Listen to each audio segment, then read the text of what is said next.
want to go with that. Have you seen a lot of that, Anna? Exactly. And I think the important thing to note is that it is done on a case-by-case basis. And the bright line that the government is trying to achieve is whether compliance with minimum energy efficiency standards would, the language they use is unalterably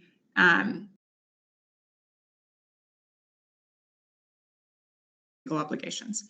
And so you are still going to need owners to reduce some of that financial burden and get some of those valuation improvements. Brilliant, thank you. Okay, so time for Q&A. I'm going to start off with the question that's popped up about 20 times already. So can you just explain how this relates with listed properties? Is there different exemptions? Are the rules different? Yeah, what's the change there? Yeah, EPC rules and listing, you still have to meet your legal obligations. And so you are still going to need to apply for an exemption if you're not able to make improvements because they don't qualify for, or they aren't going to achieve planning, or they're not allowed on your property. You'll need to include that in your application for an exemption, but you don't automatically have different rules. Okay, and that exemption form is on the government website. They've got guidance, haven't they, about how to complete it? And I think it's maybe something that as an agent, you may want to advise, but if you're going to start helping people with completing these exemption forms, you're going to really need to look at your terms of business and really kind of evaluate how in depth you want to go with that. Have you seen a lot of that, Anna? Exactly. And I think the important thing to note is that it is done on a case-by-case basis. And the bright line that the government is trying to achieve is whether compliance with minimum energy efficiency standards would, the language they use is unalterably change the character of the property and affect some of the heritage characteristics of that property that have led to the listing. And so in that exemption, the landlord or the agent advising them will need to really articulate what it is that will be required in order to comply with MEES. So let's say the only way that you're going to get there is if you did, for example, external wall insulation. You've got a listed property, there's no way you're going to be able to do that, right? So that's a kind of straightforward exemption to go for. You might get more pushback if you're saying there's no possible way that I could, put solar panels on this building, but you've got a mansard roof and they could be hidden from the street. You might get a little bit more pushback on that kind of intervention or on internal interventions to the property, depending obviously on what is listed and what the status is. But it's really a case-by-case judgment. And the exemption will need to be applied for on the government website, as you say, Hannah, and we'll need to list out what is it that would threaten the heritage characteristics of the property. Brilliant. Okay, thank you. So we've had a similar question then following on from this. So Evie has said, similarly, I can't say that word, to a listed property, would you need to apply for exemption if a property is in a conservation area? Yeah, absolutely. Very similar to kind of what we just spoken about on the listing status. If you aren't going to be able to comply by doing measures that are allowed, you can obviously apply for an exemption. So if you're in a conservation area and it's going to be really challenging for you to do solar panels, let's say you're in the de Beauvoir estate in Hackney in London and you're in a conservation area, they're older, beautiful properties. The only thing that you can do, because those are solid wall homes, is solar and a few of these little tweaks that we spoke about, but the solar is not allowed, then you can apply for an exemption, right? And so again, doing that little bit of research into what the measures are that would be needed to comply, and then being able to go and apply for an exemption saying, look, the only thing that I could do would be to put solar panels on. I'm in a conservation area. There have been these planning applications for solar that are rejected. I cannot comply. That's a really strong case to go with, but you need to present that kind of level of evidence. Okay, that's really helpful. Thank you. And so Gemma was also asking on those lines, if you're in those areas where, solar panels or something is not allowed, it's not generally accepted, are there plans for the planning permission to become a bit more lenient with these changes coming in? There are. It is still up to the individual planning authority. So, for some years we've had Historic England saying that they're intending to relax some of their rules around solar in particular, and that's intended to be a bit more permissive, but it's still up to the planner and up to the local authority, right? And so I would, really, something that I think agents can be really helpful with is advising on, what local planning has and hasn't allowed, and giving people that information so that they can say, do you know what, I can see how this is going to be fine, or I can see how this is likely to be turned down, and therefore start to get on top of applying for an exemption and putting that kind of evidence pack together. Yeah, I can only imagine how useful that would be if you're the owner to say, actually, in general, these don't tend to get approved. So it saves them the money, doesn't it, of trying if it's not likely. Yeah, and if you think about, for most people, as we all know, the home is the biggest investment they're ever going to make in their lives. And this legislation for most landlords, is the biggest capital investment requirement that's probably going to come in any of our lifetimes, right? You're spending £8,000 to £20,000 per home trying to hit that EPCC. Most people aren't experts in this topic. And so being able to advise landlords on, okay, is there a valuation improvement for homeowners? Is there a valuation improvement from the property? What's my lowest cost way to comply and get there? Are there little add-ons I can do that boost that valuation? Can I apply for an exemption if that isn't the case? Really being able to come and help demystify what can be, for a lot of people, a pretty scary and confusing topic. Really important. Okay, thank you. So another one here from Kyle. So he says, will this not just increase rents nationwide and force more landlords out of the market? I know you talked a little bit about investors trying to capitalize on people selling up. Do you have any other thoughts? Yeah, you know what, Kyle? I think that probably is the case. You've got a couple of competing pressures here, right? Obviously, landlords who've got to comply and spend £8,000 per home on the upgrade, they've got to get that money back somehow, right? It's going to get translated into the rent. But then we're clearly at the top of affordability in most parts of the UK. I think last year in London, Homes England data was that 37% of renters' income went towards rent. We're nearly at kind of 40% of income going toward rent.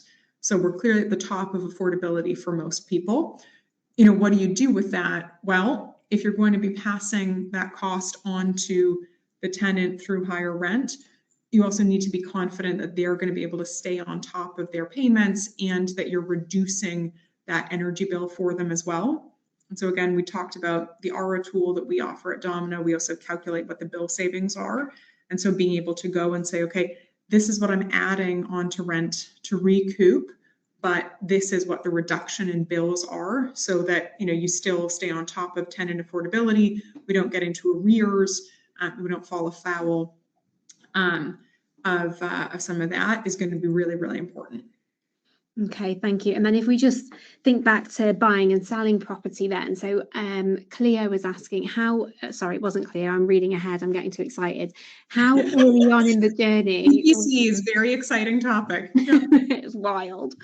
How early on in the journey would you start talking to sellers about EPCs and how it's going to be discussed in their listing? Would you do that literally at the initial valuation stage or a bit later on? I would do it at the valuation stage, and I would look at, is there a bump in valuation that could be achieved by making some straightforward upgrades? So that's useful to know, right? We talked earlier about cavity and loft insulation, solar panels. These things can be done in an afternoon. And if you can add 10, 15, 20,000 pounds to the value of the property, great, go for it, do it. And on the flip side, if a seller isn't going to be able to make some of those easy valuations, but a potential buyer is going to be left on the hook with potentially pretty big bill to upgrade the home, it's worth really talking about this earlier. And obviously, Red Book valuations are now starting to factor EPCs in more significantly. RICS are doing a huge amount on exactly how retrofit and EPC upgrade costs affect valuation. And so this is going to be a topic that comes right at the start, whether we like it or not.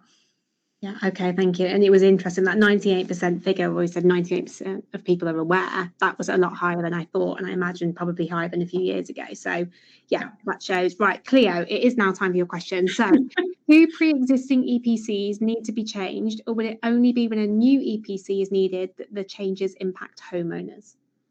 Yeah, it'll only be when a new EPC is needed. So existing EPCs are still valid.